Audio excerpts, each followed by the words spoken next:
Hi friends, இன்னைக்கு கேழ்வரகு இட்லி தோசைக்கு மாவு எப்படி அரைக்கலாம் பார்க்கலாம். இந்த மாதிரி நைஸாக அரைச்சிக்கோங்க. அரைச்சிட்டு உப்பு போட்டு நல்லா கலந்து விட்டுக்கோங்க. நைட்டு ஃபுல்லாக புளிக்க விட்டுருங்க. நேற்று வீடியோஸில் மெஷர்மெண்ட்டு எவ்வளோன்ட்டு போட்டிருக்கேன், பார்த்துக்கோங்க.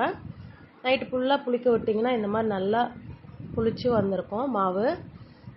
இப்போ நம்ம இட்லி ஊற்றணுன்னா உங்களுக்கு நல்லா சாஃப்டான இட்லி கிடைக்கும். மாவு நல்லா புளிச்சாதான் நம்மளுக்கு இட்லி நல்லா வரும். நான் இட்லி தட்டு வச்சுக்கிறேன்.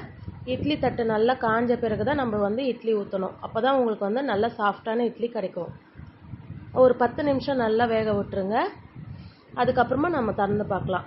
நம்ம தண்ணி தொட்டு இந்த மாதிரி பார்த்தீங்கன்னா கையில் ஒட்டக்கூடாது. அப்போ தான் வெந்துச்சுன்னு அர்த்தம்.